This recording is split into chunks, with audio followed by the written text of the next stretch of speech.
Salut les brothers, bienvenue sur la chaîne Team 3BNT. Aujourd'hui dans ce petit tuto, on va apprendre comment démarrer une tronçonneuse. Avant toute chose, pensez bien toujours, même si c'est qu'un démarrage de tronçonneuse, de prendre vos EPI. Ça c'est pour le bruit, et toujours des gants anti-coupure. Donc là on va voir deux démarrages différents.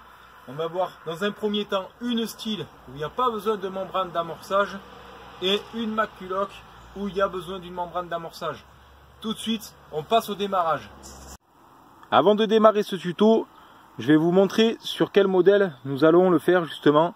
Donc une style MS 170 et une McCulloch 835 AV qui est juste ici. Donc ce que je vous ai expliqué, celle-ci n'a pas de membrane de gavage d'essence.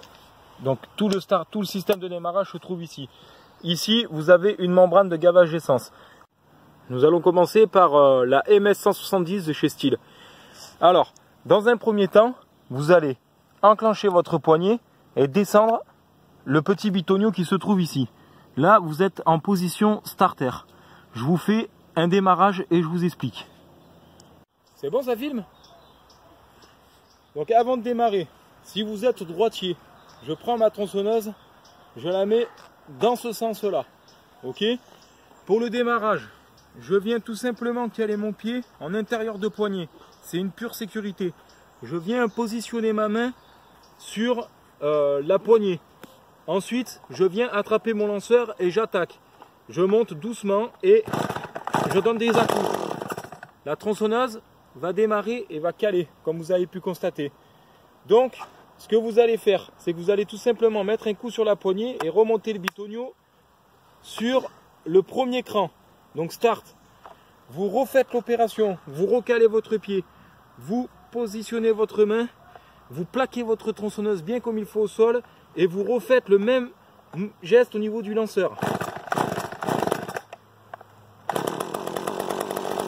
Voilà, la tronçonneuse est démarrée, vous la laissez chauffer.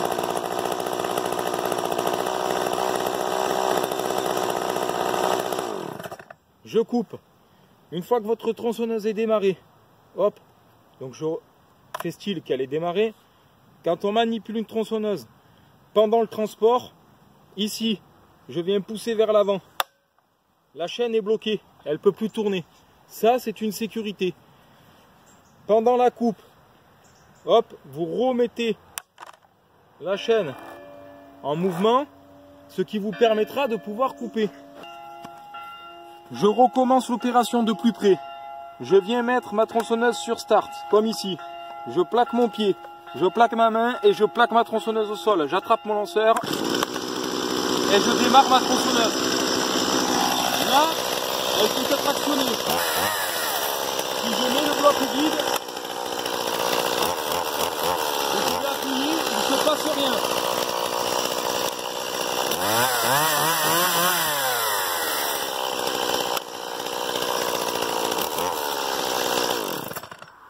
Donc je répète, première opération pour la démarrer. J'active ma poignée, je descends mon bouton sur le starter. Une fois que vous avez amorcé votre démarrage, vous la remontez sur start. Un petit coup de poignet et elle est prête à être démarrée. Voilà pour ce qui est de la Stihl MS 161. Maintenant, voici une tronçonneuse qui nécessite un gavage d'essence. Donc dans un premier temps, je viens gaver d'essence mon carburateur. Hop, dès que ça devient dur, c'est que c'est bon. Ensuite, position starter. Et là, je vais procéder au démarrage. Une fois le gavage fait, c'est le même principe que pour la Stihl. Starter, ok. Je viens plaquer mon pied. Donc le démarrage est mis. Et je viens activer le lanceur.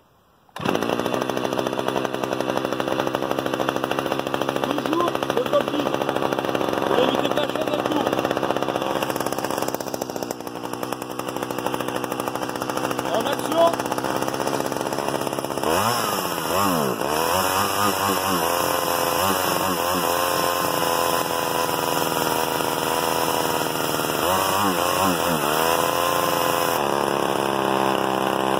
Elle est un peu froide. On va répéter les mouvements de plus près. De plus proche, ça donne dans un premier temps, gavage, ensuite starter. J'amorce mon démarrage. Position de chauffe, position pour travailler.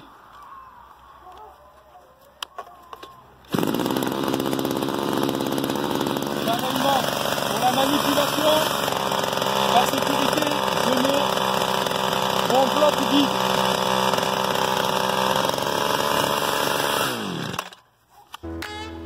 Des petites choses et des petits rappels. Une tronçonneuse, c'est très dangereux quand vous la mettez en route. Soyez très prudent. Pensez bien à retirer votre protège-guide et soyez prudent. Toujours regardez que votre chaîne ne soit pas en contact avec le sol. Sur ce, quelque chose que j'allais oublier, choisissez bien votre terrain de démarrage. Ne démarrez pas sur un sol qui n'est pas stable. Vous pouvez aussi vous aider éventuellement d'un tronc qui a été coupé, donc une belle coupe.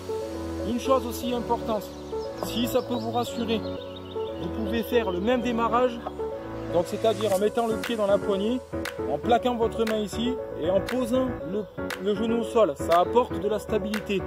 Voilà. Les tronçonneuses sont dangereuses, on le sait. Soyez prudents. Moi, j'ai déjà assisté à un accident. Cet accident s'est passé en forêt, c'était avec mon frère. Il s'est coupé les doigts au niveau d'ici.